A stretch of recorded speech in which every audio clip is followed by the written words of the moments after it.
A Revolução Revolucionária de Cuba. Situação política e social antes da Revolução Cubana. Antes de 1959, Cuba era um país que vivia sob forte influência dos Estados Unidos. As indústrias de açúcar e muitos hotéis eram dominados por grandes empresários norte-americanos. Os Estados Unidos também influenciavam muito na política da ilha, apoiando sempre os presidentes pró-Estados Unidos. Do ponto de vista econômico, Cuba seguia o capitalismo com grande dependência dos Estados Unidos. Era uma ilha com grandes desigualdades sociais, pois grande parte da população vivia na pobreza. Todo este contexto gerava muita insatisfação nas camadas mais pobres da sociedade cubana, que era a maioria. Cuba tinha desde o início os problemas políticos, mas não tão grande quanto aqueles que viriam a acontecer. A primeira tentativa revolucionária de Fidel Castro. Fulgêncio Batista foi eleito presidente democraticamente pela primeira vez em Cuba, mas a sua presidência foi marcada por corrupção e violência. Fulgêncio tem o poder de voltar atrás de um golpe militar em 1952. Em 1953, Fidel Castro e outros 160 homens tentaram o assalto ao quartel Moncada, mas falharam. E Fidel Castro foi condenado a cerca de 20 anos de prisão e seu movimento desapareceu. O início da Revolução. Em 1954, Batista foi reeleito como governador e, posteriormente, em um ato de reconciliação, Fidel Castro foi libertado. Fidel foi viver um tempo no México. Em novembro de 1956, com um plano de revolucionário, formou o Exército Rebelde. Um de seus comandantes era um médico argentino, Ernesto Che Guevara. Os guerrilheiros foram gradualmente se tornando populares com dois novos líderes, Raul Castro e Juan Almeida. De volta a Cuba, tinha apoio suficiente da população. Em seguida, começou a empurrar para a frente as reformas políticas, sociais e econômicas. Fidel era muito popular e rapidamente se tornou primeiro-ministro, que iniciou um processo revolucionário mais pessoal. As primeiras reformas.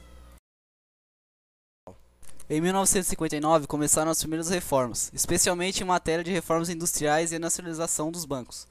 A Revolução Cubana também teve grande importância desde que começou, graças às campanhas de alfabetização em massa e de cuidados de saúde que foi implementado para toda a população. Após esse triunfo, as políticas econômicas de Cuba deixaram tão alarmados os Estados Unidos que esses romperam relações diplomáticas com o país. Cuba, então, estabelece relações abertas com a União Soviética. O bloqueio econômico. Em 1962, espiões americanos descobriram a presença de mísseis nucleares em Cuba. Este é o princípio da crise dos mísseis. Em seguida, os Estados Unidos bloquearam a costa cubana.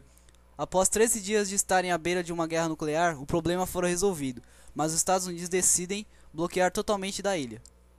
Um ano depois, os Estados Unidos impuseram um embargo ao comércio com Cuba, que continua até hoje.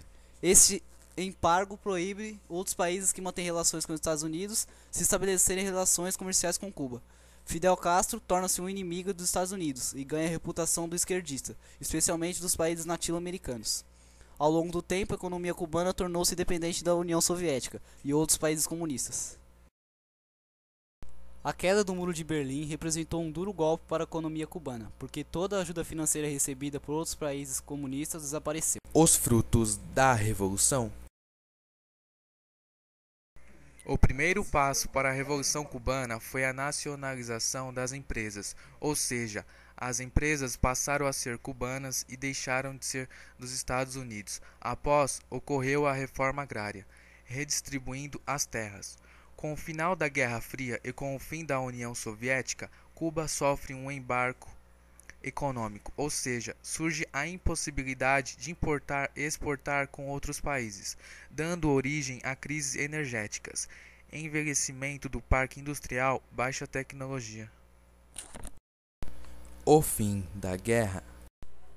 Depois de um discurso de posse transmitido pela TV, onde as forças libertadoras entregavam Cuba para os cubanos, tem início em Cuba uma nova era. Os muitos anos seguintes seriam dedicados aos julgamentos daqueles que se quietaram ou foram feitos presos durante as batalhas. Muito criticou-se Também os métodos utilizados para os julgamentos e os pelotões de fuzilamento, que era o destino final dos condenados.